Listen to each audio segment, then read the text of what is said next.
करें शुरू? ठीक है, तो एक लास्ट प्रॉपर्टी पहले पढ़ लीजिए जो इम्पोर्टेंट है। Charge is invariant. इनवेरिएंट का क्या मतलब है? चार्ज स्पीड पर डिपेंड नहीं करता, जबकि मास स्पीड पर डिपेंड करता है। ये बात ध्यान रखने की है, ठीक है।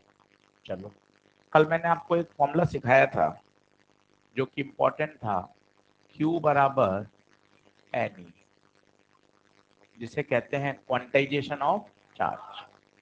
इस पे एक क्वेश्चन लिखिए।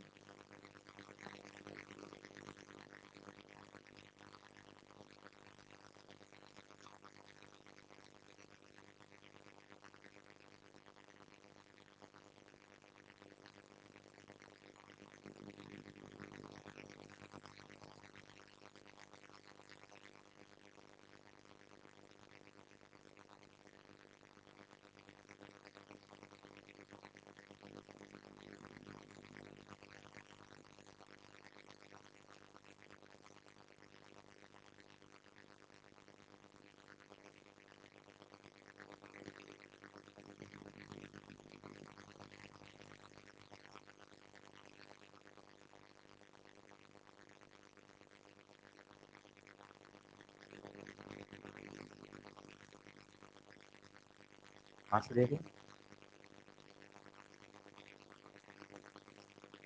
एक न्यूट्रल स्फीयर है, और अगर न्यूट्रल है तो इसका मतलब है जितने पॉजिटिव चार्ज है उतना ही नेगेटिव चार्ज है।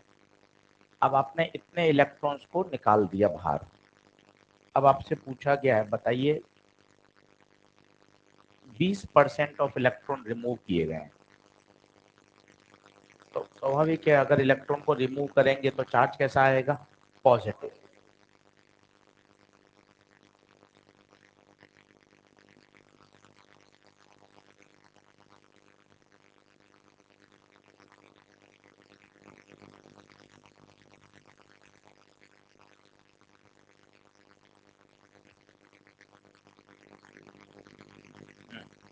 करा? चलो, आसान है, देखें। जैसे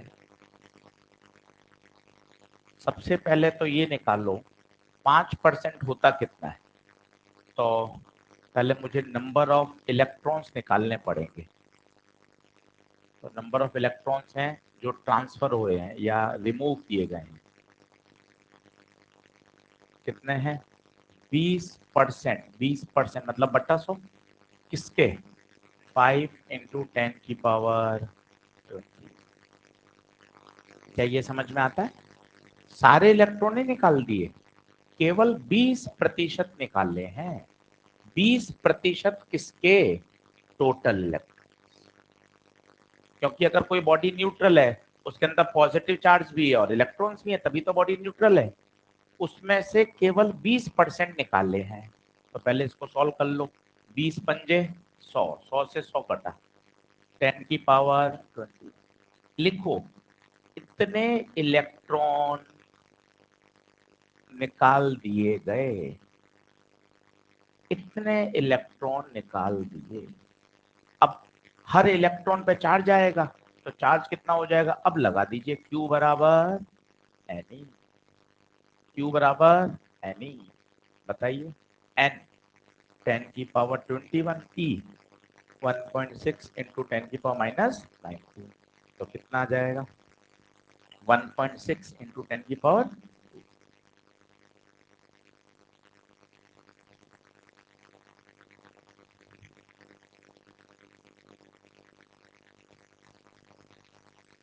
लॉजिक समझिए कि क्या हुआ, कि पहले कितने इलेक्ट्रॉन निकाले? सारे नहीं निकाले। इसको अंडरलाइन करो, इसको बॉक्स में डालो। 20% इलेक्ट्रॉन्स को रिमूव किया गया है। तो पहले आपने 20% निकाले और उसके बाद Q बराबर क्या लगा दिया?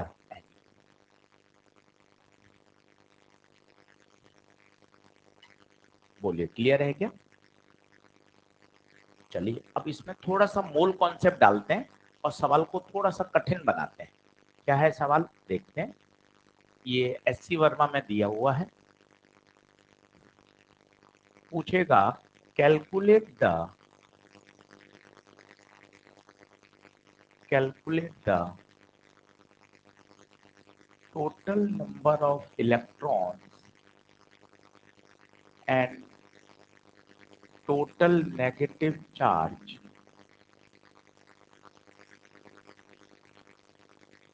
on 100 gram CO2। वैसे तो उसमें पानी का दिया हुआ, मैंने CO2 कर दिया ताकि थोड़ा सा प्रैक्टिस कर सकें।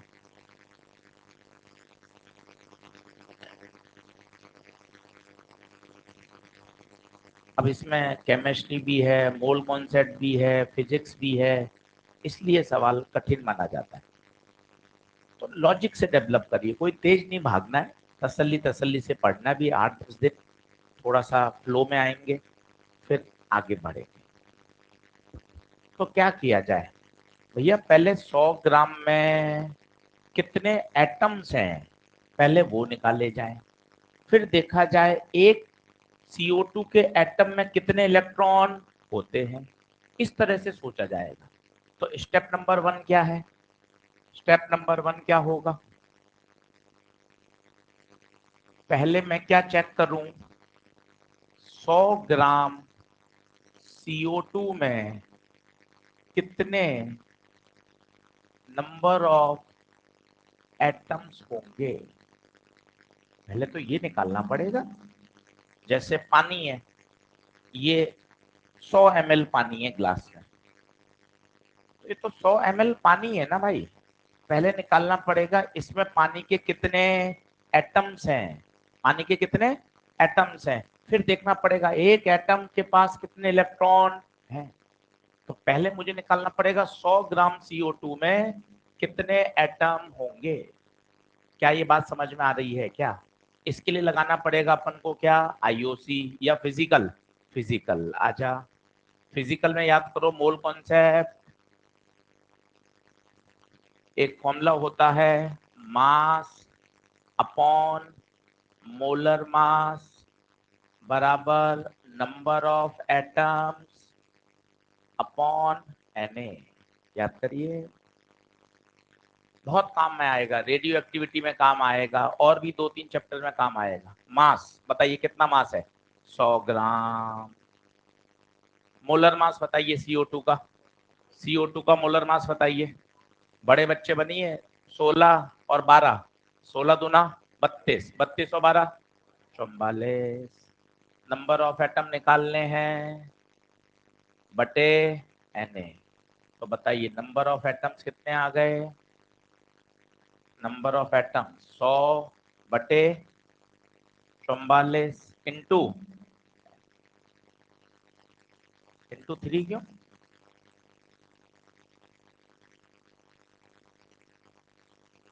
इंटू 3 कौन क्यों कर रहे हैं? अभी थोड़ा निकालेंगे, इंटू 3 कर जरूरत ही नहीं। ये तो क्या आ गया, नंबर ऑफ एटम्स। क्या ये बात क्लियर है? इतना नोट करिए, सोचिए थोड़ा सा।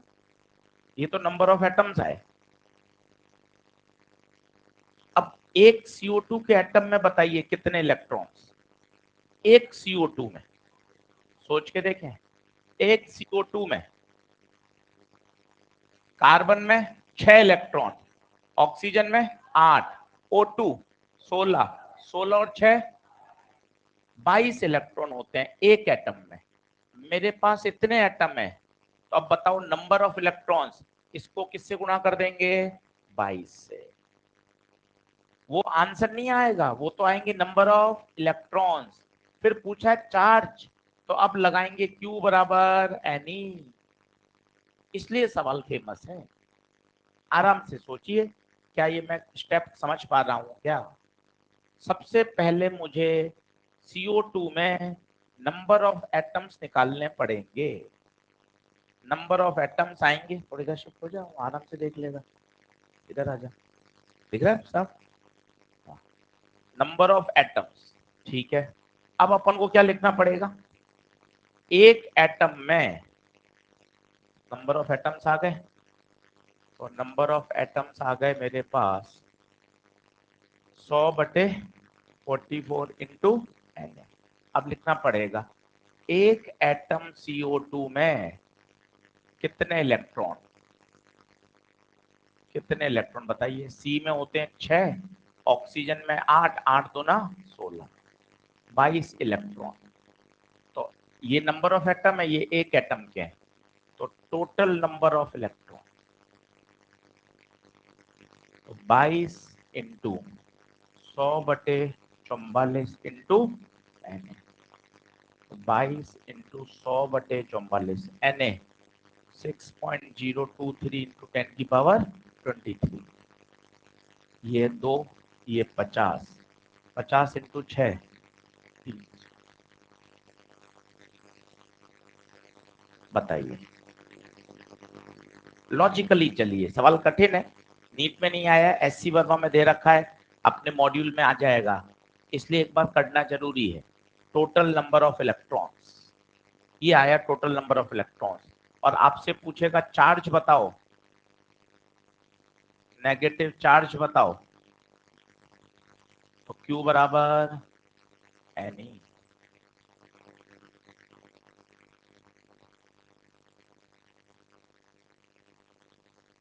ये आंसर।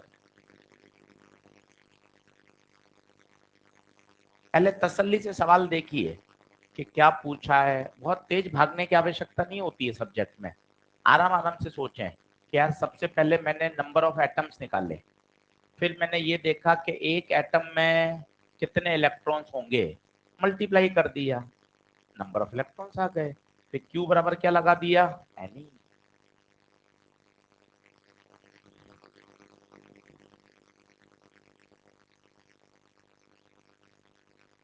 हाँ जी,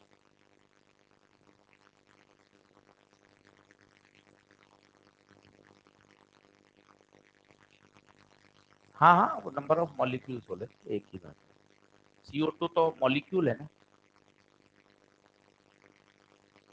बोलिए आगे बढ़ें क्या, चलें आगे, चलिए ठीक है साहब, बहुत बढ़िया। तो Q बराबर Ne की आपको एक बार जनरल प्रैक्टिस हो गई। अब आगे पॉइंट लिखते हैं, charging by conduction, charging by conduction.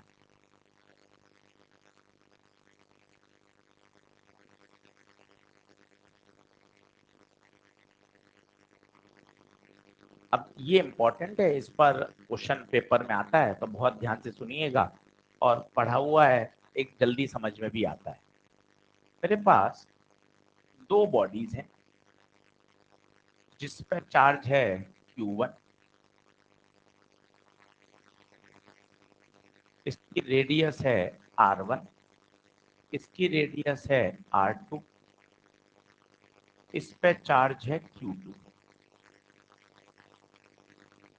अभी जोड़ा नहीं गया, आराम से समझिए, दो स्फीयर है, दोनों मेटेलिक स्फीयर है, दोनों कंडक्टर है,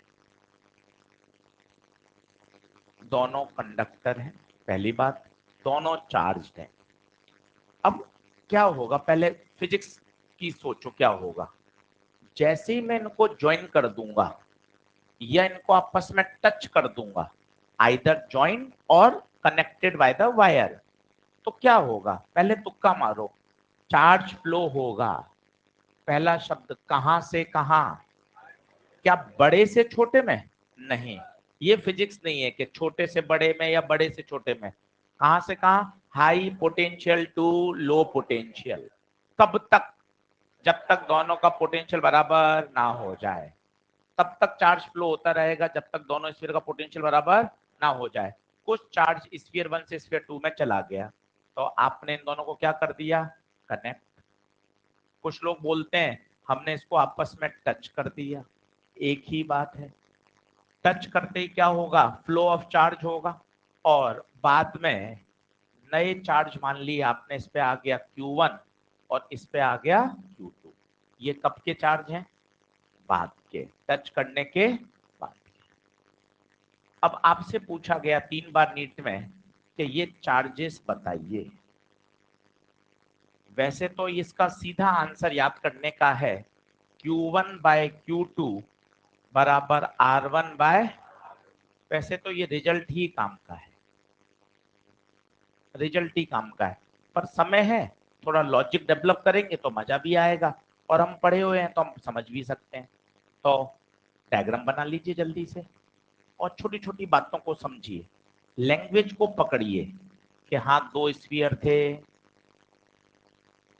जैसे ही आपने उसको टच किया यहाँ लिखिए कॉन्सेप्ट क्या होगा, charge flow will flow from high potential sphere to low potential।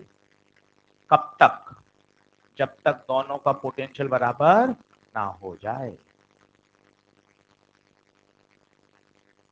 आ जाओ वहां कोने में जाए।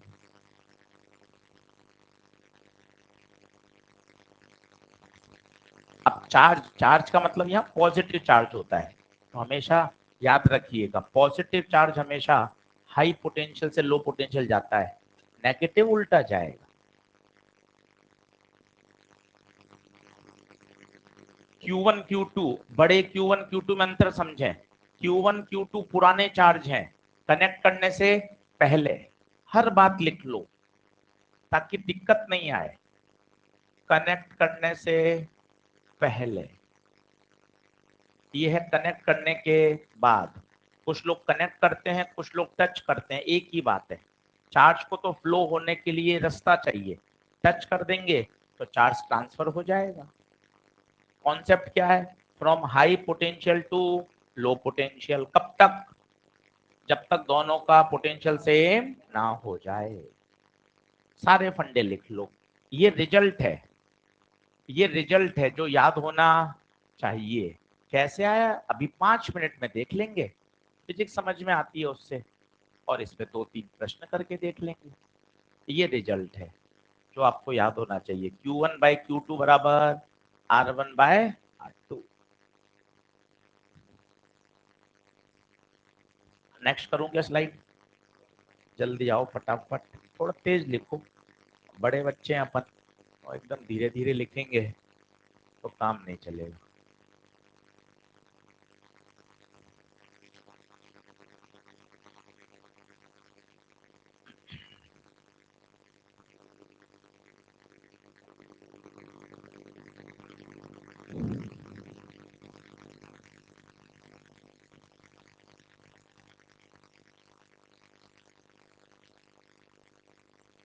चलो अब क्या होगा देखते जाएं। माना इसका पोटेंशियल हो गया V, तो क्या इसका भी V होगा क्या? हाँ, यही तो फिजिक्स है। पहले दोनों का पोटेंशियल अलग अलग था, पर बेटे अब V1 V2 नहीं आएगा। क्यों नहीं आएगा? क्योंकि पोटेंशियल तो अब सेम हो चुका है, तभी तो चार्ज ने फ्लो करना बंद कर दिया है। अब याद करिए पोटेंशियल स्फीयर का रटा हुआ है V बराबर KQ/R, ये मुझे रटा हुआ है। इसका पोटेंशियल लिखिए, कोशिश करिए। K Q नहीं Q1, बहुत सुंदर। R नहीं R1 बराबर, इसका लिखिए K Q2/, बराबर क्यों लगाया फिजिक्स बताइए? चार्ज तब तक फ्लो होगा तब तक पोटेंशियल सेम। पहले देख V1 V2 था, अब V1 V2 नहीं होगा, दोनों का पोटेंशियल सेम, इसलिए देख बीच में क्या लगा दिया, बराबर। इसका पोटेंशियल लिखा, इसका पोटेंशियल लिखा, K से K कैंसिल, तेरा रिजल्ट जो तूने रटा था 1 सेकंड में डिराइव हो गया। Q1/Q2 बराबर R1/R2। अब इसको हमेशा के लिए याद रखिए, जो चार्जेस डिस्ट्रीब्यूट होते हैं वो रेडियस के रेशियो में होते हैं, इसलिए इसका एक स्पेशल केस है। सोचो अगर रेडियस बराबर हो जाए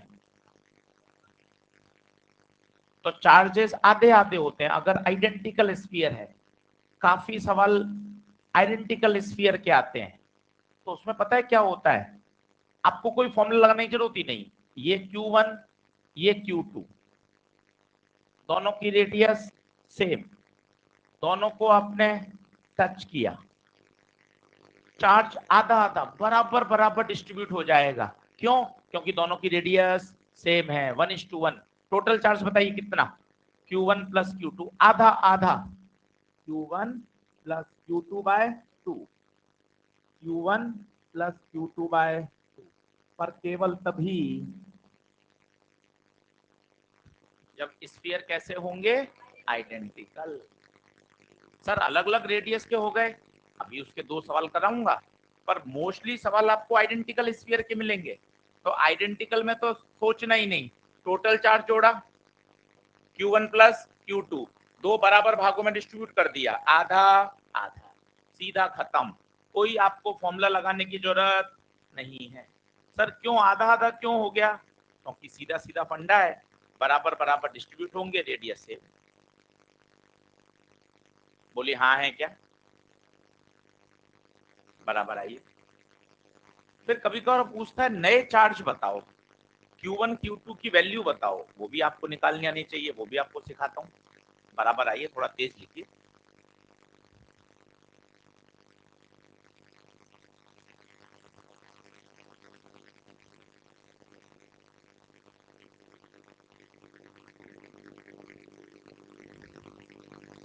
मिटाऊं?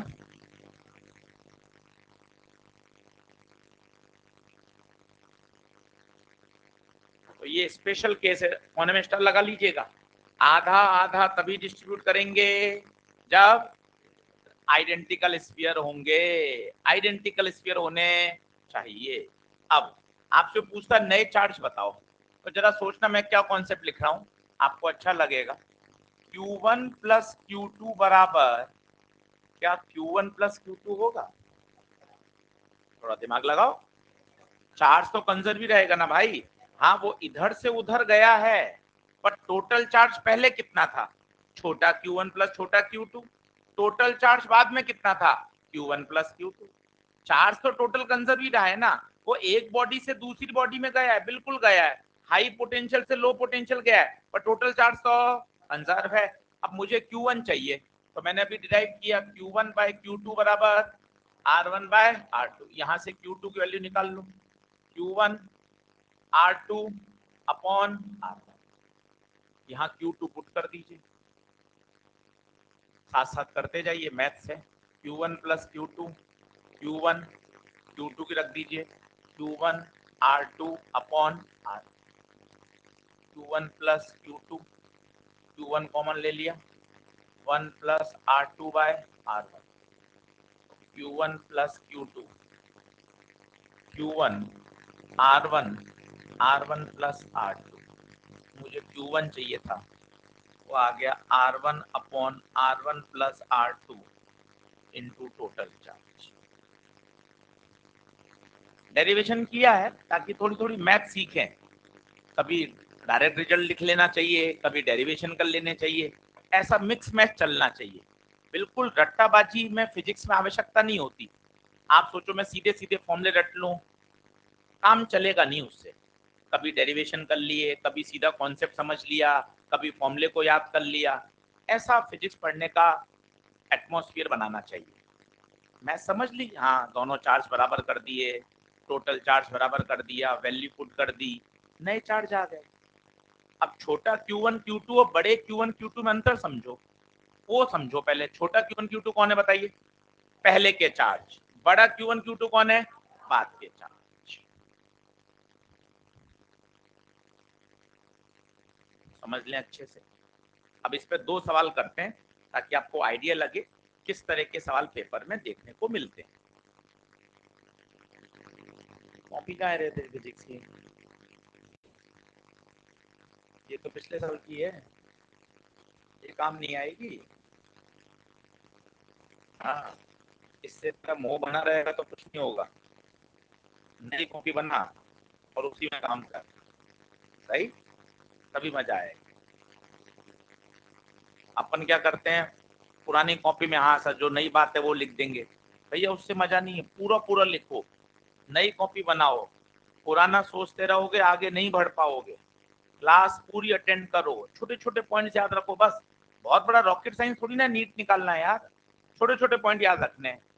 100% अटेंडेंस चाहिए। पहली बात, कोई क्लास नहीं छोड़नी, चाहे बॉटनी हो, चाहे जूलॉजी हो, चाहे आईओसी हो, सारी क्लास अटेंड करनी है। दूसरा, धीरे धीरे अपनी एक्यूरेसी पे काम करना है। घर पर भी क्वेश्चन करने हैं, स्पीड के साथ करने हैं। घर पे तो हम आराम आराम से करते हैं, माइनर टेस्ट में हड़बड़ी करते हैं। घर पर भी घड़ी लगा के कर सकते हैं। अब आपने सब पढ़ा हुआ है, मैं एक भी ऐसा शब्द नहीं बोल रहा हूं जो आपने आज पहली बार सुना हो, बोलूंगा ही नहीं, आपने सब सुना हुआ है। अभी कुलम्स लॉ आऊंगा, वो भी आपको पता है, ट्राइंगल के सवाल, स्क्वायर के सवाल, इक्विलिब्रियम के सवाल, हेक्सागन के सवाल, एसएचएम के सवाल, फिर पानी में डुबोने वाले सवाल, सब आपने कर रखे हैं। तो आप सोचो कोई नई फिजिक्स पैदा हो जाएगी? भैया नई फिजिक्स नहीं होगी।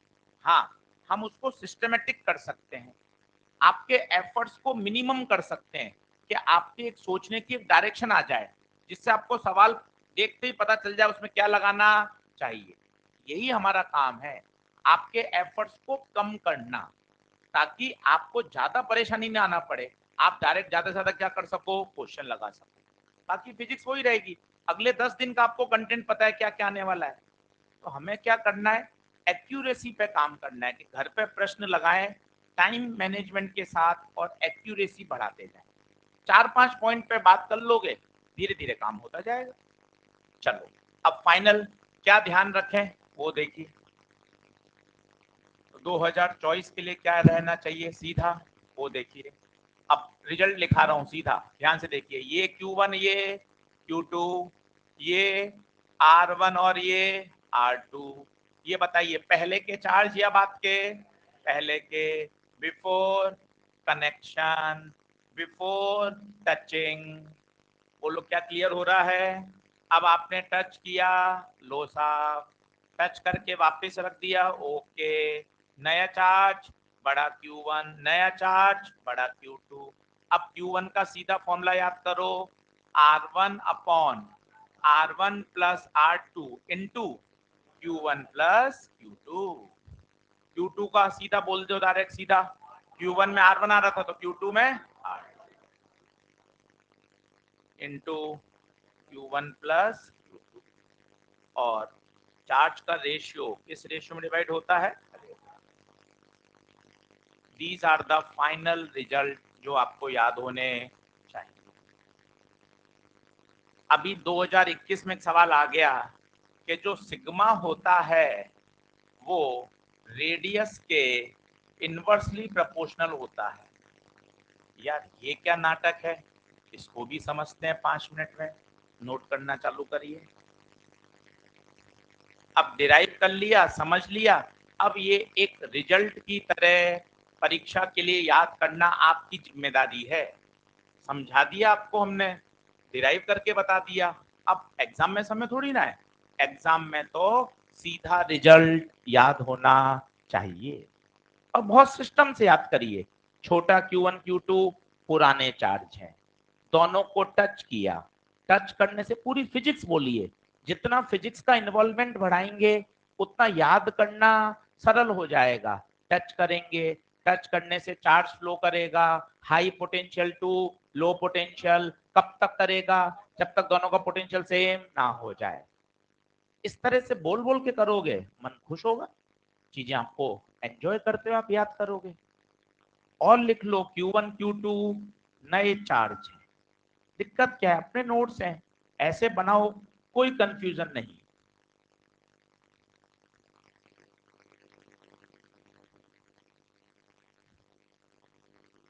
अब क्वेश्चंस करके देखते हैं 2-3। पहला तो नीट का ही कर लेते हैं। ये क्या है कि सिग्मा रेडियस के क्या है, इनवर्स। ये कहां से आ गया साहब, आओ निकाल लेते हैं। नेक्स्ट कर दूं क्या? जल्दी आइए, थोड़ा सा खटाखट लिखिए।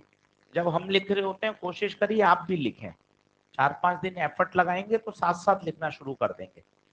अब ऐसा छोटे बच्चे नहीं बने कि पहले टीचर लिखेगा फिर आप लिखोगे, ऐसा नहीं चलेगा। खटाखट खटाखट लिखना है।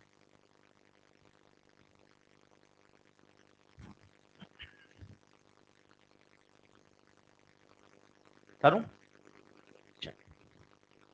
अब मैं क्या कहना चाहता हूं, समझो। नीट वाले कॉन्सेप्ट की तरफ बढ़ रहा हूं। 2021 में सवाल आया, सर पहला सवाल आशीष उठता है सर कि सिग्मा क्या है। सिग्मा क्या है? तो सिग्मा का नाम बोल, सरफेस चार्ज डेंसिटी। 3 तरह की डेंसिटी होती है। बड़े हो जाओगे, कल तक बता दूंगा। एक लैम्डा होता है, एक सिग्मा होता है, एक रो होता है। अगर चार्ज लंबाई में बटेगा तो लैम्डा, चार्ज एरिया में बटेगा सिग्मा, और चार्ज वॉल्यूम में बटेगा रो। और सरल भाषा में, अगर आप चार्ज को किसी रॉड में दोगे तो रॉड के पास लंबाई है तो लैम्डा। अगर चार्ज को आप किसी स्क्वायर प्लेट पे दोगे तो स्क्वायर प्लेट के पास क्या है, एरिया। और अगर चार्ज किसी स्फीयर को दोगे तो उसके पास क्या है, वॉल्यूम। क्या बात क्लियर है? चलिए अब बताइए सिग्मा का फॉर्मूला क्या होता है। Sigma charge upon area.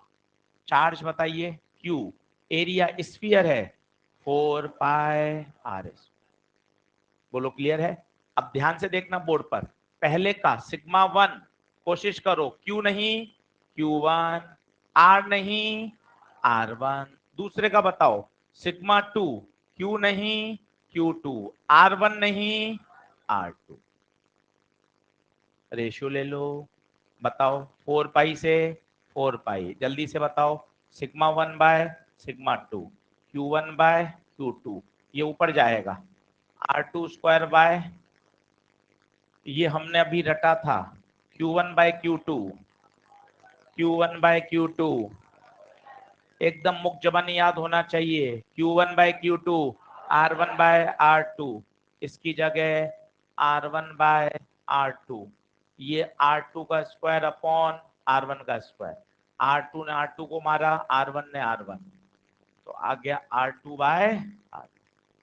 आप ध्यान से देखो, यहाँ 1 2 आ रहा है, यहाँ 2 1 आ रहा है। इसका मतलब सिग्मा रेडियस के क्या है, इनवर्स। सीधा यही पूछा गया नीट में, सही ऑप्शन बताइए, यही पूछ लिया गया।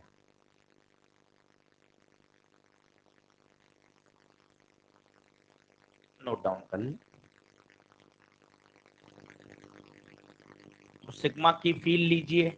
सिग्मा क्या है? सिग्मा है surface charge density, charge upon area.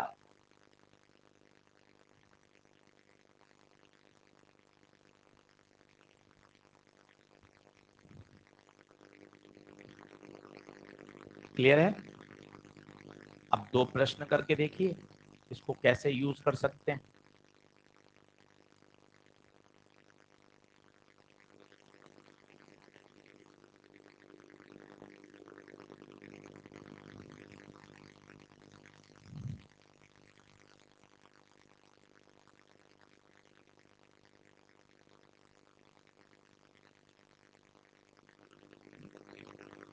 करो नेक्स्ट, जल्दी जल्दी आओ, फटाफट आओ, तेज लिखो।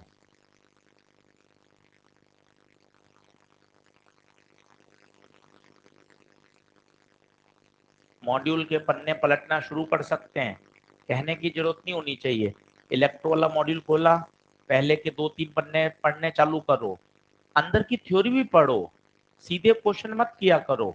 अंदर के मॉड्यूल की थ्योरी पढ़ सकते हैं, हाँ ये टॉपिक हो गया, बीच के सेंटेंस पढ़ लिए, फॉर्मूला पढ़ लिया, टिक लगा दिया, पूरा पढ़ना पड़ता है। जब तक हम कोई एक 100% मॉड्यूल नहीं पढ़ेंगे तब तक मजा नहीं है। क्वेश्चन सीधे नहीं करने चाहिए, आराम से एक बार थ्योरी जो अंदर दे रखी है उसको देखते चले। हाँ यार ये फॉर्मूला हो गया, हाईलाइट कर दिया, क्यू बराबर एन ई बॉक्स में डाल दिया, कंजर्वेशन पढ़ा दिया, क्वांटाइजेशन पढ़ा दिया, मेथड ऑफ चार्जिंग पढ़ लिया, चार्जिंग बाय कंडक्शन। तो एक बार ऐसे फ्लो भी देखना चाहिए, फिर उसके साथ के सॉल्व एग्जाम्पल करिए, अंदर के जो कॉन्सेप्ट बिल्डर हैं वो करिए। 100% करना है, इस बार लापरवाही नहीं चाहिए। पिछली बार जो कर लिया वो कर लिया, अब और बेहतर तरीके से इसको फाइनल टच देना है, इस तरह से पढ़िए। चलिए पहला क्वेश्चन लिखिए। कह रहा है दो स्फीयर हैं, एक की रेडियस 2 सेंटीमीटर है, एक की 3 सेंटीमीटर है। इस पे चार्ज है 8 × 10⁻⁵। इस पर है -3 × 10⁻⁵। दोनों मेटेलिक स्फीयर हैं। both are touch and separated again.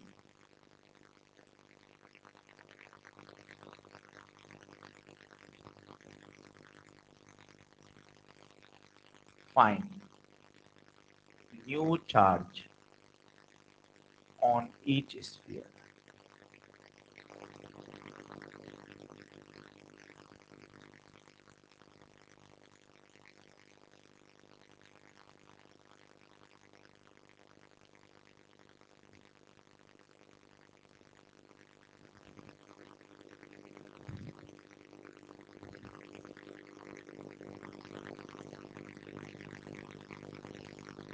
आराम से फॉर्मूला लगाइए, सवाल पढ़िए, बहुत जल्दबाजी भी नहीं करना है। जितना पेशेंस के साथ चीजों को समझेंगे ना, उतना मजा आता जाएगा।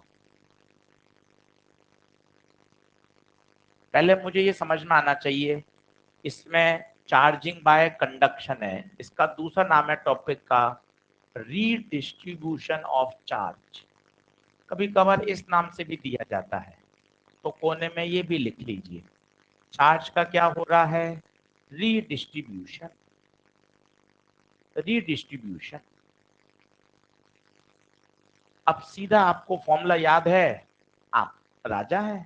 नया चार्ज Q1 सीधा R1 upon R2 Q1 plus, सीधा खटाक याद होना चाहिए, R1 2,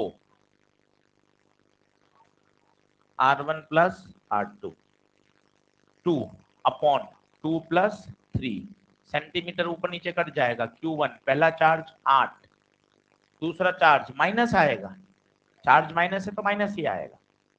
ये गलती होती है, इसलिए मैंने एक प्लस एक माइनस दिया है। 2/5, 8 में से 3 गया 5, 5 से 5 कैंसिल। ये आ गया। दूसरे चार्ज के लिए बच्चे थोड़ी सी अच्छी अप्रोच लगा लेते हैं। सर पहले चार्ज कितना था? 8 माइनस 3 5, एक पे 2 आ गया तो दूसरे पे 3। ये होशियारी है। होशियारी अपने क्लिक नहीं कर रही, अपन वापस देसी फॉर्मूला लगा लो। दिक्कत क्या है? जरूरी थोड़ी ना होशियारी क्लिक कर जाए, नहीं कर रही, ये लगा ले भाई, करना है बस सवाल, इससे भी आएगा आंसर। और होशियारी सुनोगे, धीरे धीरे होशियारी भी आने लग जाएगी।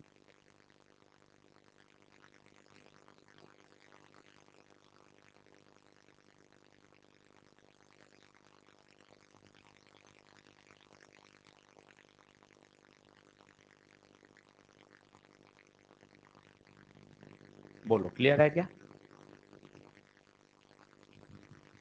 तो पहले वाले पर आएगा 5, दूसरे वाले पे आएगा 3। पहले वाले पे 2, दूसरे वाले पे 3।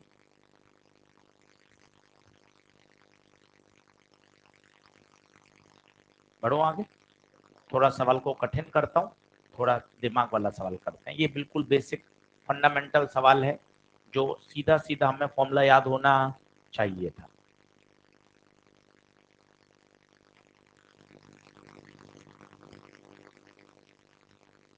देखिए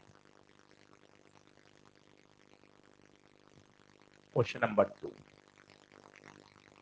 उसने कहा दो स्फीयर हैं R और 2R,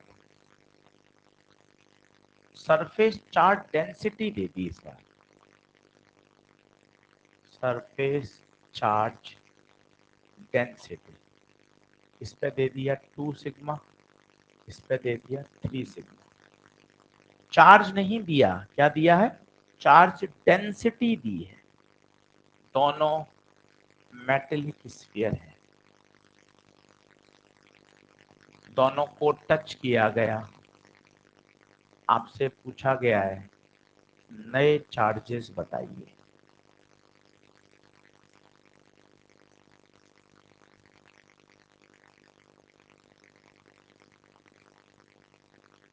नीट में आया हुआ सवाल है।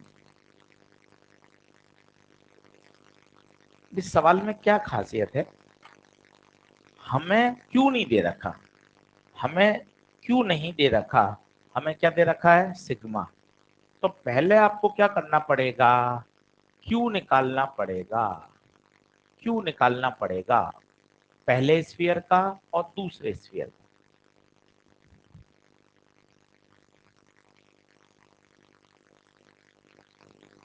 सोचिए आपके पास जो फॉर्मूला है उसको कैसे अप्लाई करना है। इस बार प्रश्न में सिग्मा दे रखा है, तो हमें तो फॉर्मूले में टोटल चार्ज चाहिए, तो टोटल चार्ज निकालना पड़ेगा होशियारी से। आंसर सिग्मा के रूप में है।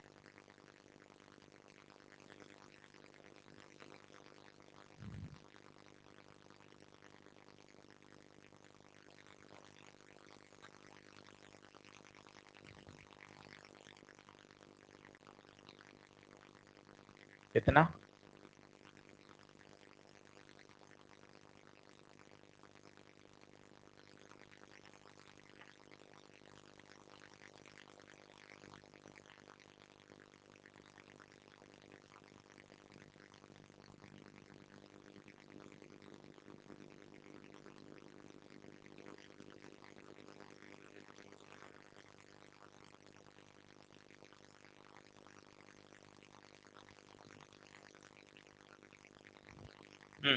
बनेगी बात।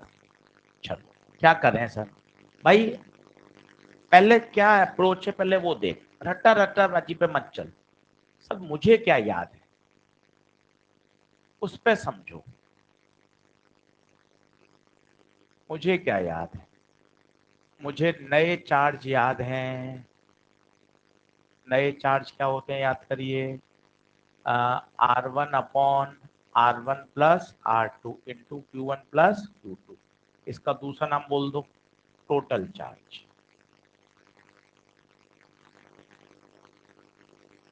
तो अब आपको खुद ही समझ में आ रहा है, इस फॉर्मूले को लगाने के लिए मुझे टोटल चार्ज की आवश्यकता है। इन बातों को समझो।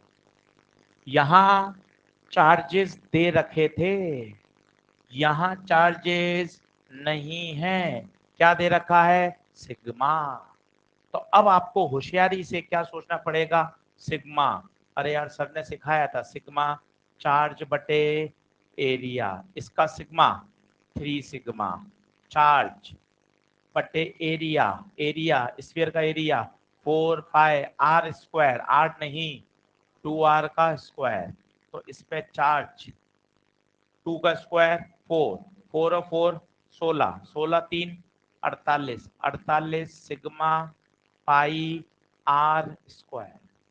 इस पे चार्ज आया, इस पे चार्ज निकाल लो होशियारी से। ठीक है सर निकालता हूं मैं धीरे धीरे, एक मौका और मिलेगा। वापस देख, वापस देख, सिग्मा बराबर बोल फॉर्मूला बोल, चार्ज बटे एरिया। सब किया जा सकता है लॉजिकली। चलिए सिग्मा बराबर चार्ज बटे एरिया, सिग्मा सिग्मा नहीं 2 सिग्मा चार्ज एरिया, एरिया बोल 4 पाई r स्क्वायर। मुझे चार्ज चाहिए, इसको यहाँ भेज, 4 दूना 8, 8 सिग्मा पाई r स्क्वायर। ये इस पे चार्ज आ गया, ये इस पे चार्ज आ गया, मुझे टोटल चार्ज चाहिए था। तो ये दिमाग लगाना पड़ेगा कि आपके पास जो फॉर्मूला है वो चार्ज का है, पर भाई ने नीट 2019 में चार्ज नहीं दिया, सिग्मा दे दिया। तो पहले तुझे सिग्मा से चार्ज निकालना पड़ेगा। कई बच्चे सोच रहे हैं सर मैं ये लगा दूं क्या, अरे इससे क्या होगा, इससे तो सिग्मा का रेशियो आएगा। ना तो उसने सिग्मा का रेशियो पूछा है, ना सिग्मा पूछे नए, उसने तो क्या पूछे हैं, नए चार्ज। तो आपको तो पूरा सवाल चार्ज में ही बदलना पड़ेगा, इसको लगाने से कोई फायदा नहीं है। इस तरह की चर्चा करो कि सर ये क्यों नहीं लगा रहे, अरे ये तो सिग्मा का रेशियो देगा भाई, तुझे तो चार्ज पूछा है, तो तुझे अपना सवाल को चार्ज पे ले जाना पड़ेगा। अब बता, अब लगा बिंदास, पहले पर, पहले स्फीयर पे नया चार्ज बताइए, R1 पहले की रेडियस, पहले की radius R, R plus 2R total charge, इस पर कितना है 8 सिग्मा और इस पे 48, 8 sigma pi r square plus 48 sigma pi r square, तो आर बटे 3r, 48 और 8 56 सिग्मा पाई आर स्क्वायर। बोलो आंसर सही है? आर से आर, आर से, सही है? और कुछ घट रहा है? बस कितना answer? 56 sigma pi r by, यही आ रहा है क्या? देखो इसी तरह से Q2 निकल। कैलकुलेशन ज्यादा थी पर अंडरलाइन थॉट क्या था? मुझे सिग्मा से पहले क्या निकालना चाहिए? चार्ज, वो इंपॉर्टेंट।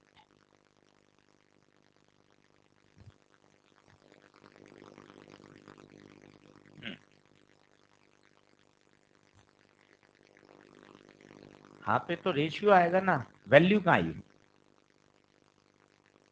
दो ऑप्शन में रेशियो सेम आ जाएगा तो क्या करोगे? सॉल्व तो करना ही पड़ेगा ना भाई। अपन सिग्मा का फॉर्मूला लगा लें, रेशियो वाला क्यू का फॉर्मूला लगा लें, तो उससे रेशियो निकल कर आएगा, वैल्यू थोड़े निकल के आएगी। वैल्यू के लिए तो सॉल्व करना ही पड़ेगा। Q2 निकाला किसी ने? इसी तरह दूसरे स्फीयर पर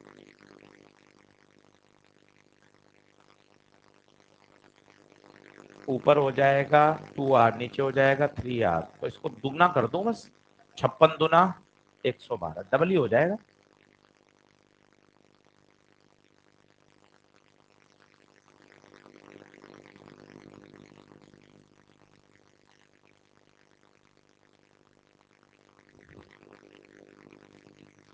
बोलिए, क्या चार्जिंग बाय कंडक्शन समझ में आ गया? क्या होता है? 1 मिनट का रेस्ट ले लीजिए, वापस सीख लेते हैं। मेरे पास दो मेटेलिक स्फीयर थे, मेरे पास दो मेटेलिक स्फीयर थे, ये रहा। आराम से समझिए, क्योंकि जितनी दिमाग में प्रोफाइल क्लियर होगी, आप सवाल पढ़ते ही पता लगा लेंगे, अच्छा यार ये तो यहां से जुड़ा हुआ है। इसलिए कंसेप्ट को 4-4 5-5 बार सुनिए ताकि दिमाग में सेट हो। अच्छा, दो स्फीयर हैं, दोनों पे चार्ज है, दोनों को आपने क्या किया? टच। टच करने से क्या हुआ? अंदर की फिजिक्स बोलिए। चार्ज फ्लो करा, कहां से कहां? हाई पोटेंशियल से लो पोटेंशियल तक। कब तक? जब तक दोनों का पोटेंशियल सेम ना हो जाए। पूरी हमने मैथ्स वगैरह कर ली, अब हमें डायरेक्ट रिजल्ट याद होना चाहिए। ये डायरेक्ट रिजल्ट है, सीधा नीट की परीक्षा का रिजल्ट याद होना चाहिए, सीधा सीधा। एक बार नीट में सवाल आ गया सिग्मा, तो याद करिए सिग्मा रेडियस के क्या है? एडवांस। बोलो क्या क्लियर है?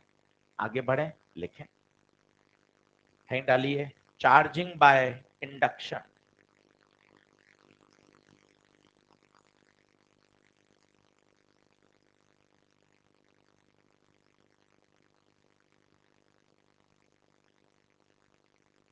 Charging by induction. इंडक्शन का मतलब होता है एक एक्सटर्नल प्रभाव,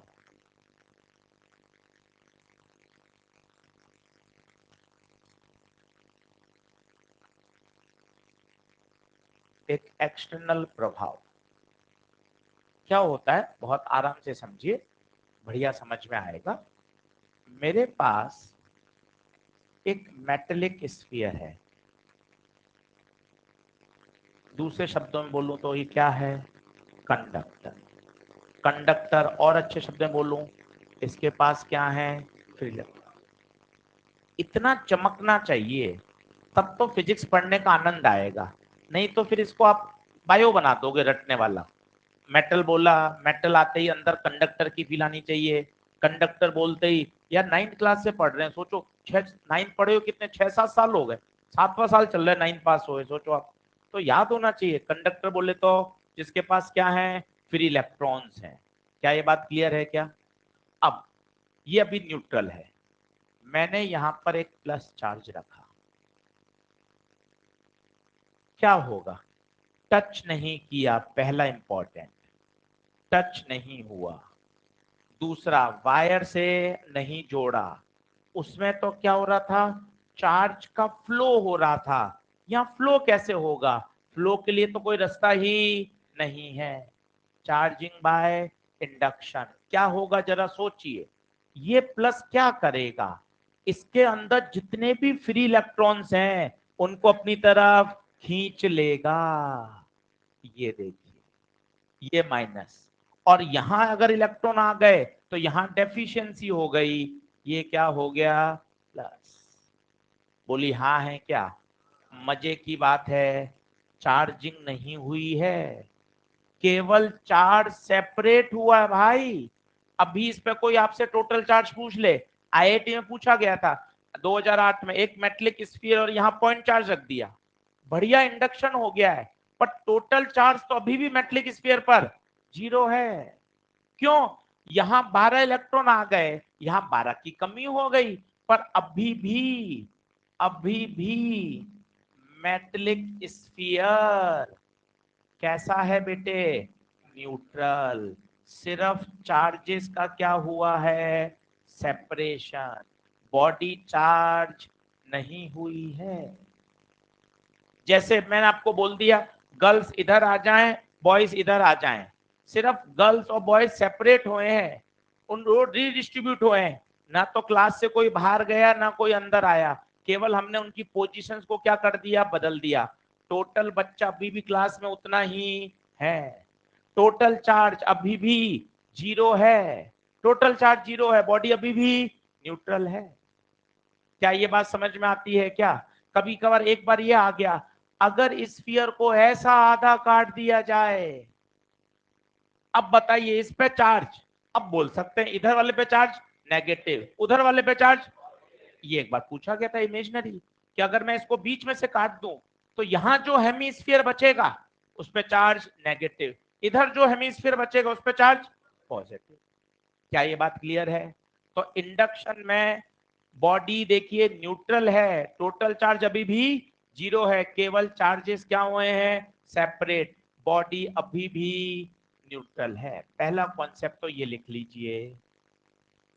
पर सर अपना तो टारगेट पूरा ही नहीं हुआ, अपना तो टारगेट क्या था, चार्जिंग, इसका मतलब कुछ मुझे और फिजिक्स अभी लगानी पड़ेगी।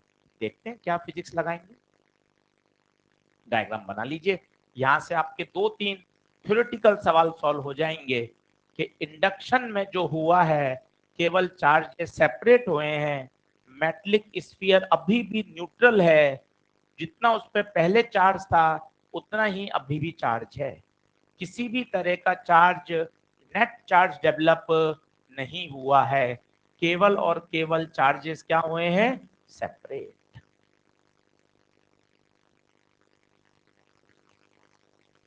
बोलिए आगे बढ़े, जल्दी नोट करें। अब चार्जिंग कैसे करते हैं, तो मैं आपको एक एनसीईआरटी का सॉल्व एग्जांपल बता रहा हूं, जिन्होंने सॉल्व एग्जांपल उन्हें वाला कॉन्सेप्ट सिखाया है, नेक्स्ट कर दूं क्या, जल्दी आओ फटाफट।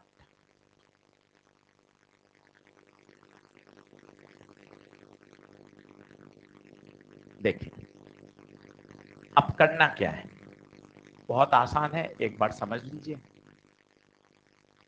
स्टेप बाय स्टेप काम क्या है। ये मैं एक रॉड लेकर आया और रॉड पर नेगेटिव चार्ज है। सबसे इंपॉर्टेंट देखिए, मैंने रॉड को स्फीयर से टच नहीं किया है, बात नंबर 1। बात नंबर 2, है ये मेटलिक स्फीयर, पर ये नीचे है इंसुलेटिंग स्टैंड। क्यों इंसुलेटिंग स्टैंड, नहीं तो जो चार्ज आएगा वो नीचे, इसको अगर पाथ मिल जाएगा तो क्या हो जाएगा, ट्रांसफर हो जाएगा। Human body, animals, metallic sphere, ये सब अपने अंदर से चार्ज को क्या कर देते हैं, पास कर देते हैं, पास कर देते हैं। नीचे इंसुलेटिंग स्टैंड है, ऊपर जो स्फीयर है वो तो पक्का पक्का मेटेलिक है। बोलिए क्या बात क्लियर है। अभी स्टेप नंबर 1, चारों डायग्राम देखिए, एनसीईआरटी का सॉल्व एग्जांपल है, थ्योरेटिकल सवाल बन सकता है। आइए देखिए स्टेप नंबर 1 क्या किया, एक नेगेटिवली चार्ज रॉड को स्फीयर के पास लाए, ये देखिए पास लाए, टच नहीं हुआ, टच होते ही तो क्या हो जाएगा, कंडक्शन। कर क्या रहे हैं, एक्सटर्नल प्रभाव, जो भी हो रहा है वो एक्सटर्नल प्रभाव की वजह से हो रहा है। बताइए क्या होगा, ये माइनस किसको अट्रैक्ट करेगा बेटे, प्लस को अट्रैक्ट करेगा, और इलेक्ट्रॉन्स को क्या करेगा, रिपेल। बताइए स्टेप नंबर 1 ओके। क्या अभी बॉडी चार्ज हो गई, नहीं अभी बॉडी चार्ज नहीं हुई है। क्या करते हैं, थोड़ा सा दिमाग लगाते हैं, प्लस आ चुका है, माइनस आ चुका है, स्टैंड है, रॉड है, आपने यहां कर दी अर्थिंग। साहब ये क्या होता है, वैसे तो ये पूरा डिटेल में है, अंत में पढ़ेंगे, पर अभी थोड़ा थोड़ा जान लीजिए, बड़े बच्चे हैं अपन। ये अर्थिंग का सिंबल होता है। अर्थिंग का मतलब होता है बॉडी को किससे जोड़ना, अर्थ से जोड़ना। अर्थ कौन है, अर्थ कौन है, अर्थ एक कंडक्टर है, एक बहुत बड़ा मेटलिक स्फीयर की तरह माना जा सकता है। अब ये और ये आपस में क्या करेंगे, चार्ज का लेन देन करेंगे। अर्थ का पोटेंशियल क्या माना जाता है, जीरो। बोलिए हाँ है क्या, पता है क्या होगा, ये जो इलेक्ट्रॉन्स हैं ये सारे के सारे इलेक्ट्रॉन ट्रांसफर हो जाएंगे किसमें, अर्थ में। Extra charge will transfer to the earth. Ashish sir ये प्लस क्यों नहीं होगा, ये प्लस तो इस माइनस ने क्या कर रखा है, बाउंड कर रखा है। क्या कर रखा है, बाउंड कर रखा है। स्टेप नंबर 3 बताइए, स्टेप नंबर 3 बताइए। जितना भी नेगेटिव चार्ज था वो किस में जा चुका है, अर्थ में। जितना भी नेगेटिव चार्ज है वो किस में जा चुका है, अर्थ में। अब आप इस रॉड को हटा भी दें, अगर सोचो अभी हटा देते पहले स्टेप में ही, तो ये चार्ज वापस इधर उधर फिर से शिफ्ट हो जाता। मैंने कहा बॉयज अलग गर्ल्स अलग, मैं जब तक पढ़ाता रहा आप डर के बैठे रहे, जैसे ही मैं क्लास में बाहर गए वापस मिल गए, सर ऐसे मजा ही नहीं आ रहा सर, साथ ही बैठेंगे, है ना। तो वो सारा एक्सटर्नल प्रभाव था, मेरी वजह से आप अलग अलग बैठे हुए थे। ये प्लस माइनस किसकी वजह से हो रहा है, ड्यू टू रॉड। अगर यही सवाल बन गया, यहां से रॉड को आप अचानक से हटा दो तो क्या होगा, ये चार्जेस फिर से वापस से रीडिस्ट्रीब्यूट होकर अपने वैसी स्थिति में आ जाएंगे, बॉडी अगेन न्यूट्रल। न्यूट्रल तो अभी भी है, पर जो चार्जेस सेपरेट हुए थे उसका एक्सटर्नल कॉज कौन था, रॉड।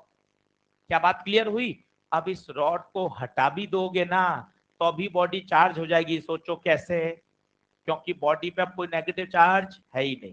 अब आपने रॉड को हटा दिया, ये प्लस पूरी पूरी बॉडी पर यूनिफॉर्मली क्या हो जाएगा,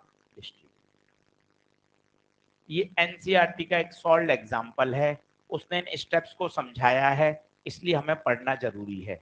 चारों स्टेप लिख लीजिए और इसको एक बार और समझ लीजिए कि 1 बाय 1 क्या हो रहा है। फाइनली मेरा माइक का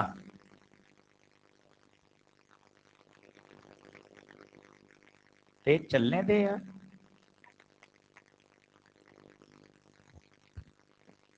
तो इको चला रहा है, इसको कम करो।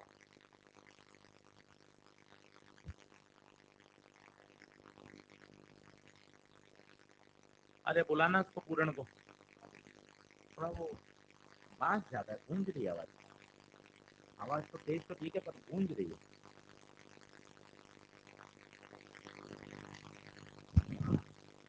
चलो मिटाऊंगे।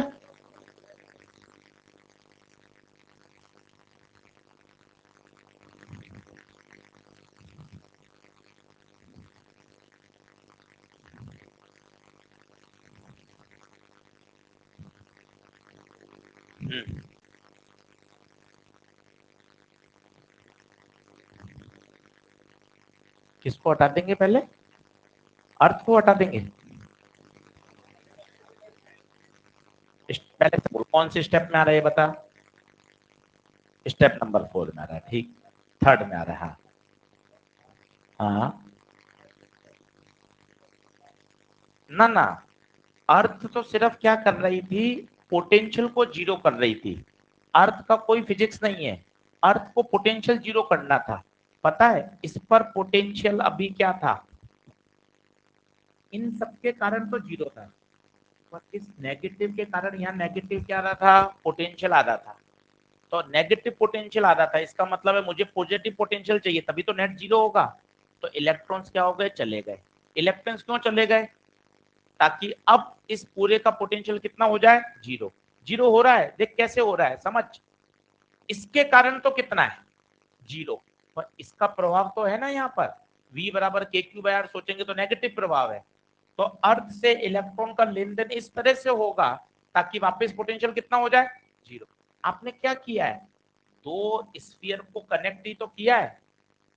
आवाज ठीक है, थोड़ी और कम कराऊं, सही है, सही है, बात समझ रहा है, ये भी मेटल है, ये भी मेटल है, इस तरह से लेन देन होगा कि पोटेंशियल क्या हो जाए, जीरो हो जाए, सेम मतलब जीरो, क्योंकि अर्थ का जीरो है।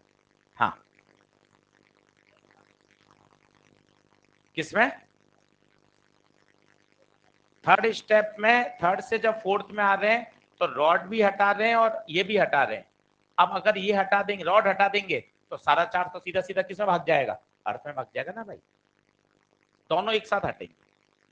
बोलो क्लियर है क्या, वापस एक बार चारों स्टेप फिर से सुनेंगे, जल्दी से देखिए।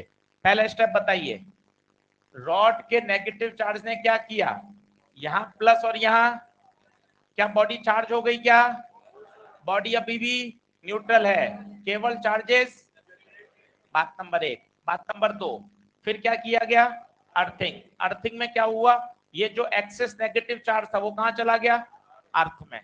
अब बचा क्या स्फीयर पर, रॉड को हटा दिया, पॉजिटिव पूरी बॉडी पर यूनिफॉर्मली डिस्ट्रीब्यूट हो गया, फाइनली बॉडी क्या हो गई, पॉजिटिव। बोलो चार्जिंग बाय इंडक्शन क्लियर है क्या, चलिए आगे बढ़ते हैं। अब इस पर किस तरह के सवाल बनते हैं वो देख लेते हैं। जैसे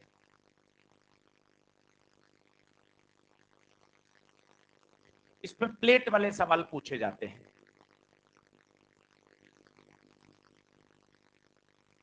यहाँ 3 कूलम है, यहाँ 5 कूलम है, आपको पूछा जाता है बताइए चार्जेस किस तरह से डिस्ट्रीब्यूट होंगे, चार्जेस किस तरह से डिस्ट्रीब्यूट होंगे। अब इसके दो तरीके हैं, या तो हम पूरा इसका डेरिवेशन देखें तो उसमें आपको एक लॉजिक याद होता है, कंडक्टर के अंदर इलेक्ट्रिक फील्ड क्या होती है, जीरो, थोड़ा सा आगे का कॉन्सेप्ट है। और अगर हम रिजल्ट को याद करना चाहें, जो हमें याद है, जो फेसिंग सरफेस है, जो फेसिंग सरफेस है, बोले तो आमने सामने की सरफेस, उस पर चार्जेस कैसा आएगा बताइए, इक्वल एंड अपोजिट।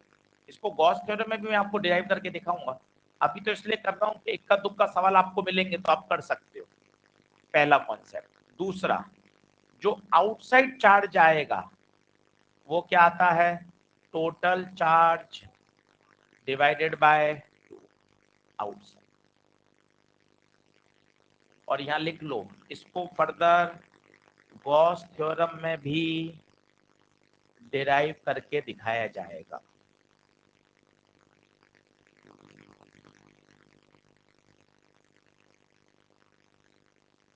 तो दो कॉन्सेप्ट याद रखिए, आउटसाइड सरफेस पे कैसे चार्ज आएगा, टोटल चार्ज डिवाइडेड बाय 2। जल्दी से देखिए, ओरली कर सकते हैं, ओरली कर सकते हैं, सभी लोग बोर्ड पे देखेंगे, सभी लोग बोर्ड पे देखेंगे। टोटल चार्ज जोड़िए, 3 + 5, 3 कुलम प्लस 5 कुलम, 8, दो भागों में डिवाइड कर दीजिए, 8/2 4, 8/2 4।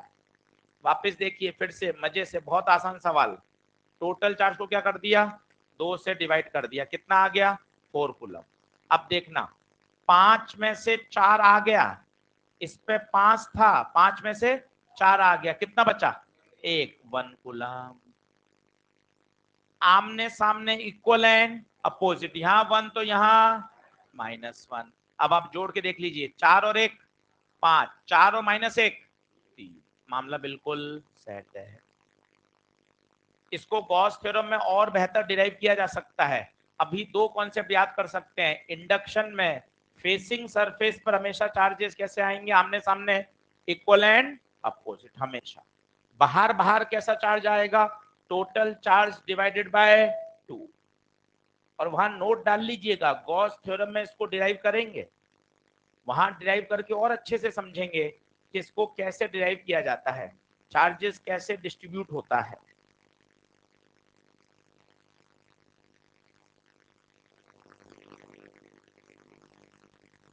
बढ़ू आगे, एक क्वेश्चन इस पे खुद करके देखिए।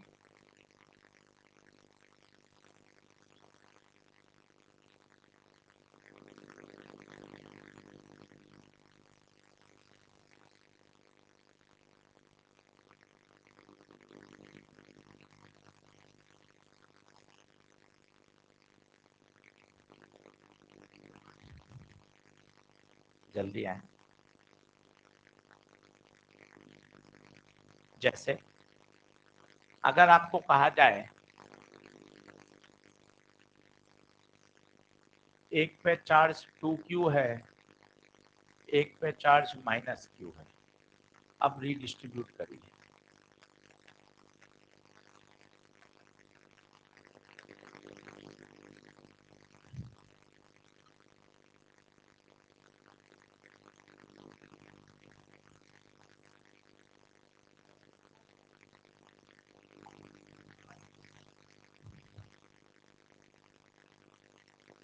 रॉड्स है ही नहीं, ये इनफाइनाइट प्लेट्स हैं, इनफाइनाइट प्लेट्स हैं। इनफाइनाइट में तो कोई डायमेंशन ही नहीं, आइडेंटिकल का मतलब ही नहीं। आइडेंटिकल तब होती है जब कोई लंबाई होती है, कोई चौड़ाई होती है। कैसी है? इनफाइनाइट शीट्स, समझिए। हाँ जी, सीधा ये कॉन्सेप्ट देखिए, टोटल चार्ज निकालिए, उसको 2 से क्या कर दीजिए, डिवाइड, तो बाहर बाहर आ जाएगा, और फिर तो किसी से भी निकाल लीजिए, आ जाएगा।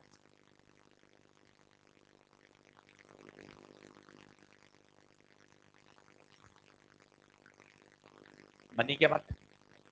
देखें, बहुत आसान सवाल है, आइए फिर से देखें।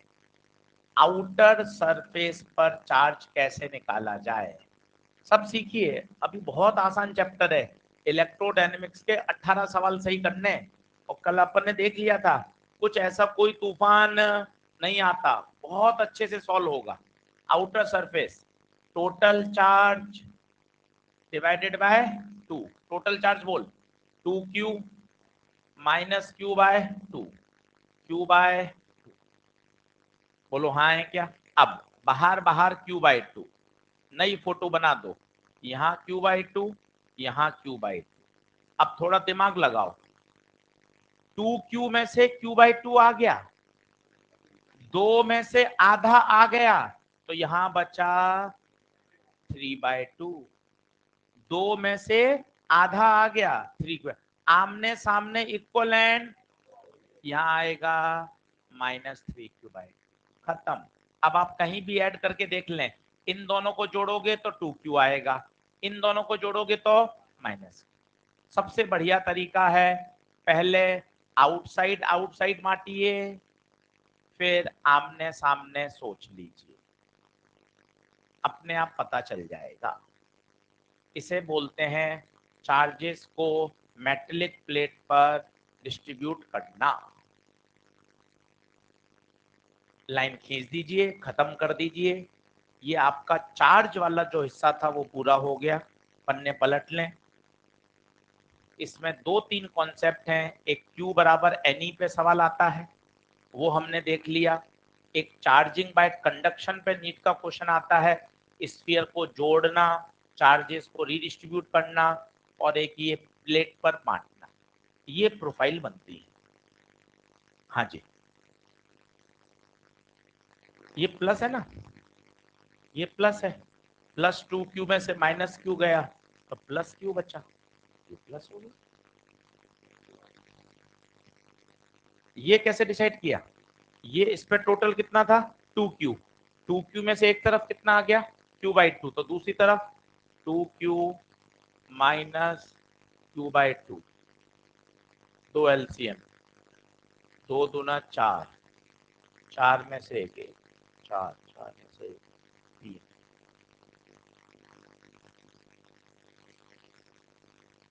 सही है? एक बार बताओ, चलो क्लियर, लाइन खींच दें। This is all about your charge, properties of charge, method of charging. एक फ्रिक्शनल इलेक्ट्रिसिटी बता दिया क्या, जिसमें चार्जेस कैसे पैदा हो रहे थे, इक्वल एंड अपोजिट। तो चार्जिंग तीन तरीके से सीख ली हमने, पहली फ्रिक्शनल इलेक्ट्रिसिटी, दूसरी कंडक्शन, तीसरा इंडक्शन। क्वांटाइजेशन एक प्रॉपर्टी है, कंजर्वेशन प्रॉपर्टी है, वो हमने सीख लिया। और एक एम्स का अच्छा सवाल था, चार्ज इज इनवेरिएंट, मतलब चार्ज स्पीड पर डिपेंड, बोलो क्लियर है। चलिए साहब बंद करिए इसको, अब आइए अपना मेन जो टॉपिक है हैंड डालिए, कूलम्स लॉ। ये 3 दिन चलेगा, इस पर बहुत क्वेश्चंस की वैरायटी बनती है, इसको समझेंगे। कूलम्स लॉ आराम से देखिए, पढ़ा हुआ है, कोई आपको ऐसा रॉकेट साइंस नहीं है, बहुत प्यार से धीरे धीरे सारे सवाल बन जाते हैं, इस पर वैरायटी खूब बनती है। कूलम्स लॉ, चलो आज इंट्रोडक्शन समझाता हूं, कल पूरे दिन केवल न्यूमेरिकल कराऊंगा, केवल न्यूमेरिकल, इसलिए अच्छे से तैयारी पढ़ के आइएगा। पहला, 2 पॉइंट चार्ज हैं, पहला यही कॉन्सेप्ट आ गया। कूलम ने जो लॉ दिया था वो आपको पॉइंट चार्ज के लिए दिया था। कल एक आईआईटी का सवाल करेंगे, एक रॉड होगी और एक पॉइंट चार्ज होगा, कूलम लॉ डायरेक्टली लगेगा नहीं, क्योंकि कूलम ने जो लॉ दिया है वो किसके लिए दिया है, पॉइंट चार्जेस के लिए। माना इनके बीच की दूरी r, तो बताइए फोर्स सभी को रटा हुआ है, F बराबर के Q1 Q2 by r square. के को खोल दीजिए, 1/4 pi epsilon naught Q1 Q2 by r square.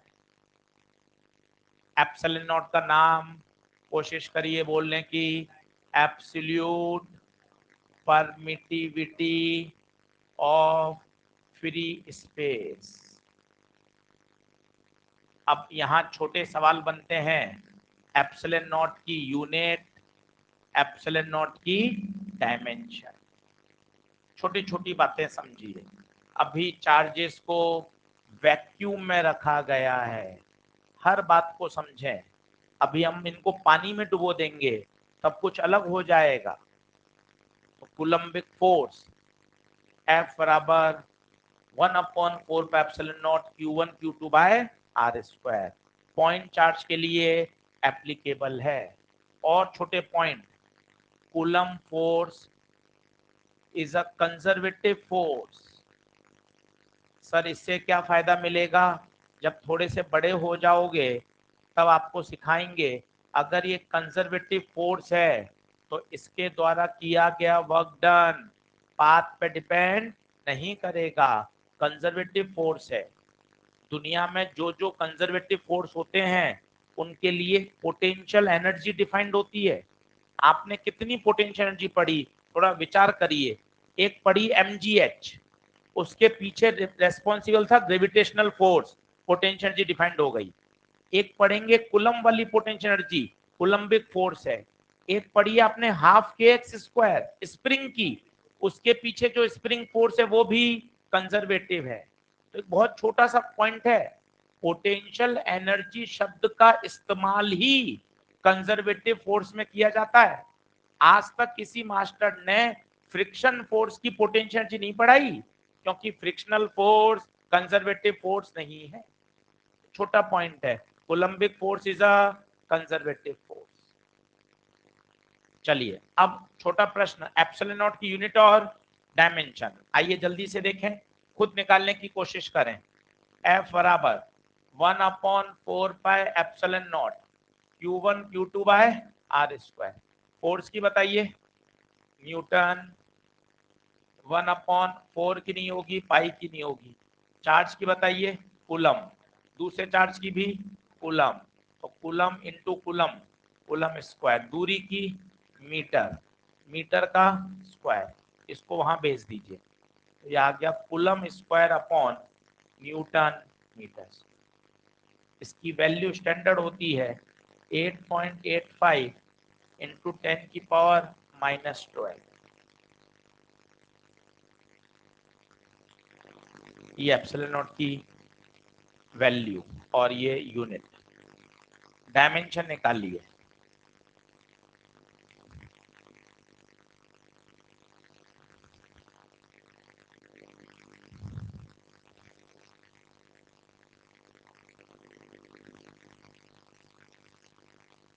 Online Prashant, Pallavi, Mayank, नीलग्रीव, Isaac, Saurabh, Rohit,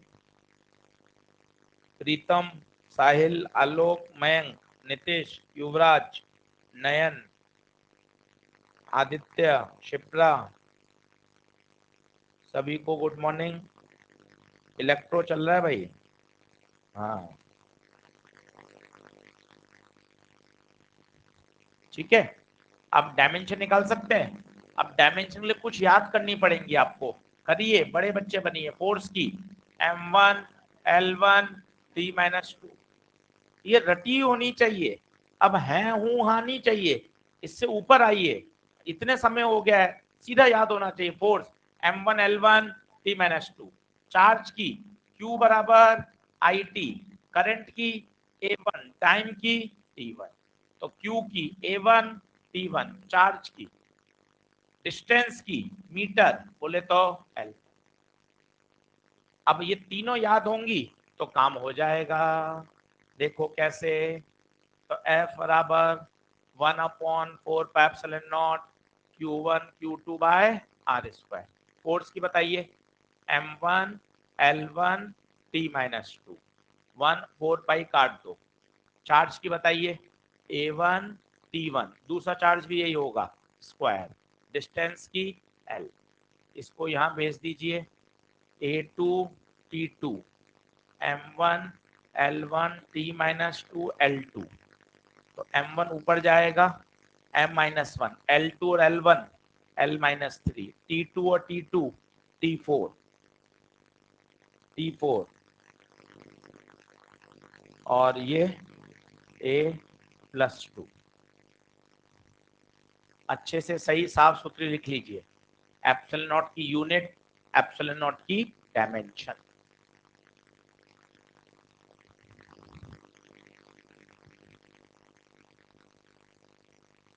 clear है?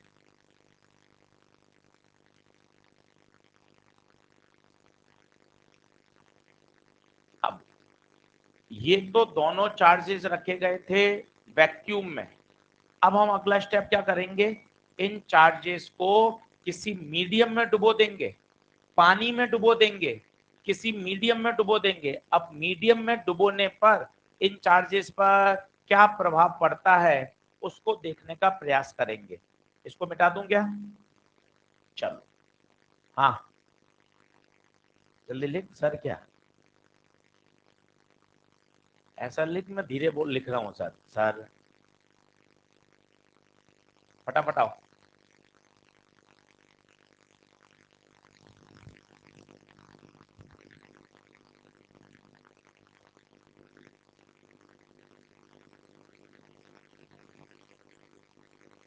बड़े सुने, ये एक अच्छा कॉन्सेप्ट है और ये थोड़ा सा गड़बड़ भी होता है किताबों में, इसलिए इसको बहुत ध्यान से सुनिएगा।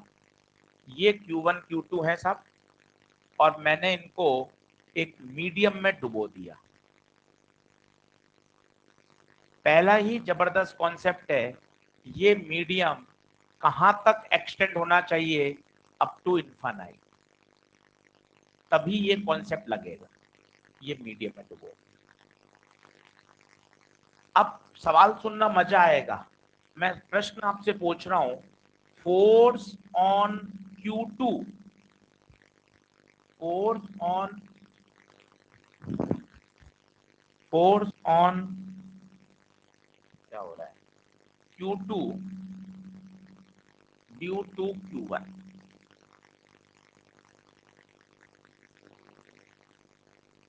पता है क्या होगा? फोर्स पूछा है Q2 पर, किसके कारण? बच्चा बोलता है बदल जाएगा, आंसर है वही रहेगा। ये बड़ा इंपॉर्टेंट है भाई, ये किताबों में बात करता ही नहीं है वो। Force on Q2 due to Q1, वही रहेगा। आपको जो याद है ना, सर मैंने तो ये रटा हुआ है, पिछले क्लास साल की कॉपी में ये लिखा हुआ है, मीडियम की जाने पर फोर्स ये हो जाता है। बिल्कुल सही लिखा हुआ है, सही पढ़ाया मास्टर ने, पर ये नेट फोर्स है। ये कौन सा फोर्स है?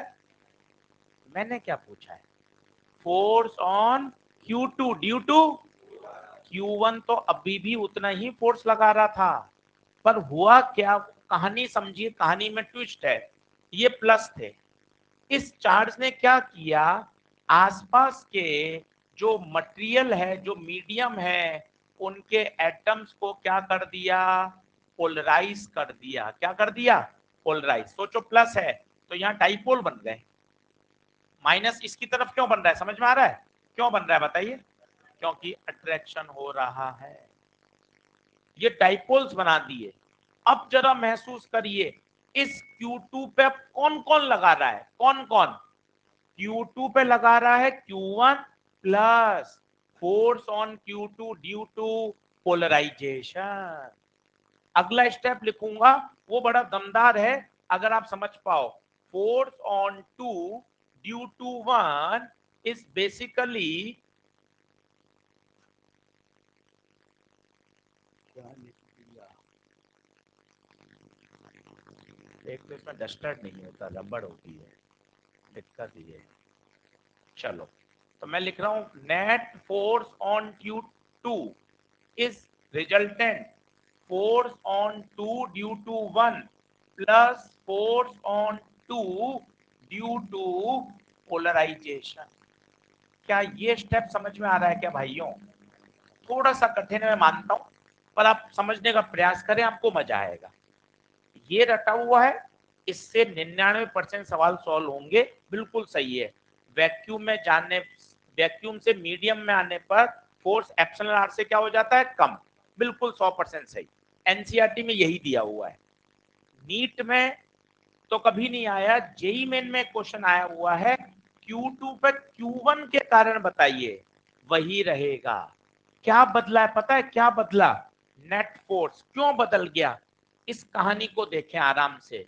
क्या हुआ, इस Q2 ने अपने चारों तरफ जो मीडियम था, उनके जो एटम्स थे, उनको क्या कर दिया, पोलराइज। अब Q2 पे कौन कौन फोर्स लगा रहा है, ये देखिए, कितना मस्त लिखा हुआ है, फोर्स ऑन 2। कौन कौन लगाएगा? 2 पर 1 तो लगा ही रहा था, अब और कौन लगा रहा है, ड्यू टू पोलराइजेशन।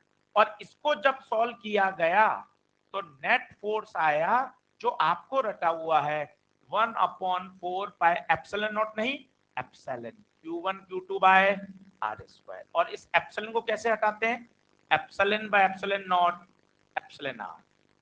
तो ये हो गया epsilon naught into epsilon r, रख दीजिए, 4 pi epsilon naught epsilon r. वापस ध्यान से देखना, 1/4 epsilon naught Q1 Q2 bar square, यही तो रटा हुआ था, F vacuum upon epsilon.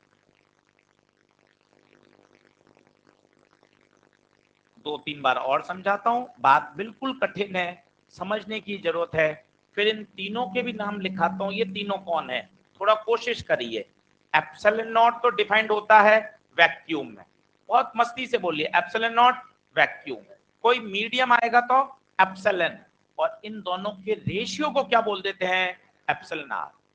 Epsilon R में मत परेशान हो, बिल्कुल दिमाग को आसान बोलो, vacuum epsilon not, vacuum epsilon not. कोई मीडियम, एप्सिलॉन, बस। वो रेशियो को एक सरल नाम बोल दिया, क्या, एप्सिलॉन। आपको ये बोलना ही नहीं है, आपको तो 2 टर्म बोलनी है, हाँ सर वैक्यूम एप्सिलॉन, मीडियम, खत्म। क्या बात क्लियर है क्या? लिखना शुरू करिए, पहले ये देख लीजिए, ये बना लीजिए। ये जो मैंने बनाया है इसे बोलते हैं पोलराइजेशन।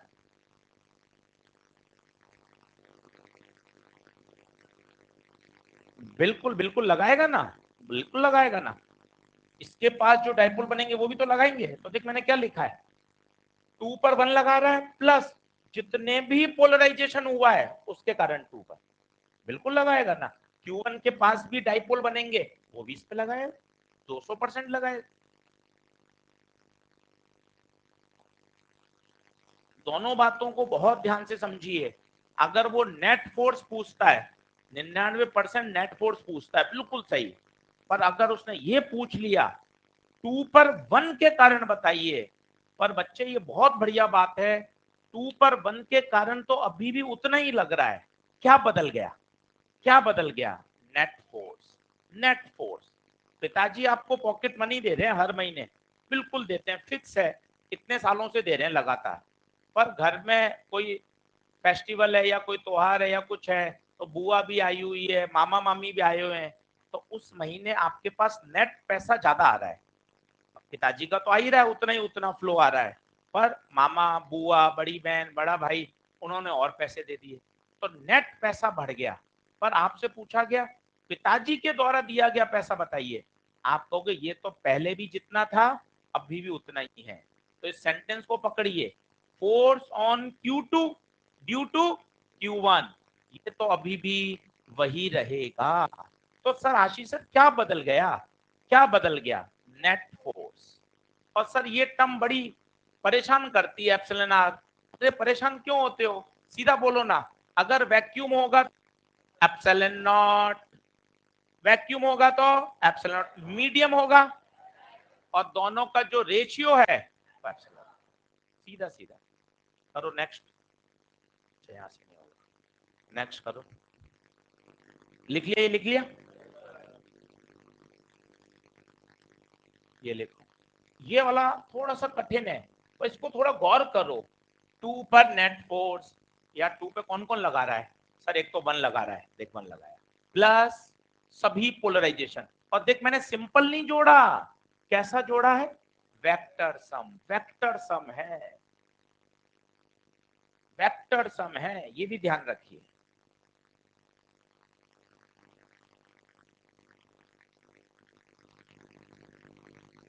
हाँ, तीनों के नाम यहां लिखो। रुक जा भी सर, पहले लिख ले, पढ़ा नहीं उससे पहले डाउट आ गया सर।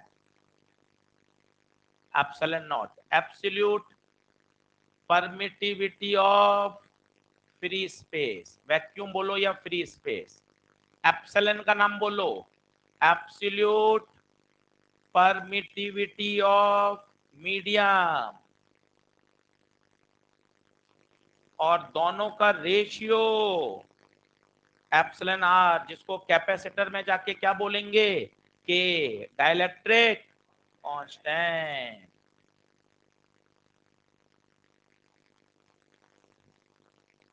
तो ध्यान रखिए, वैक्यूम में और मीडियम में फोर्स चेंज हो जाता है। यहीं आपको ग्रेविटेशन का कॉन्सेप्ट बताता हूं। दो मासेस को पानी में डालिए, हवा में रखिए, उनके बीच में ग्रेविटेशन फोर्स नहीं बदलता, क्योंकि वहां जो जी है ना, उसका पूरा नाम है यूनिवर्सल ग्रेविटेशनल कांस्टेंट। ये नीट में आया हुआ है कि दो मासेस को पानी में डुबो दिया, तो भैया पानी में डुबोने पर उनके बीच में लगने वाला ग्रेविटेशनल फोर्स नहीं बदलेगा, कुलम्बिक फोर्स बदल जाएगा, पर ग्रेविटेशनल फोर्स नहीं बदलेगा। क्लियर है क्या? तो कल पूरे 1.5 घंटा डेडिकेट करेंगे न्यूमेरिकल्स पर, केवल और केवल कूलम फोर्स से न्यूमेरिकल।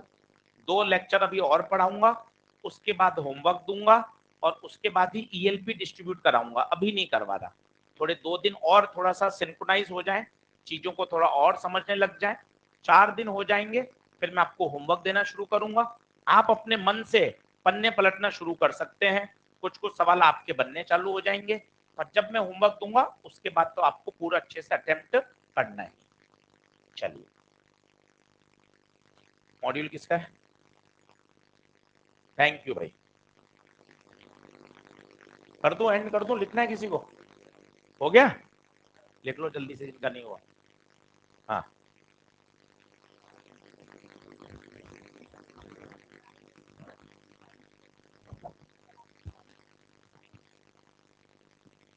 ऐड करना है, ऐड।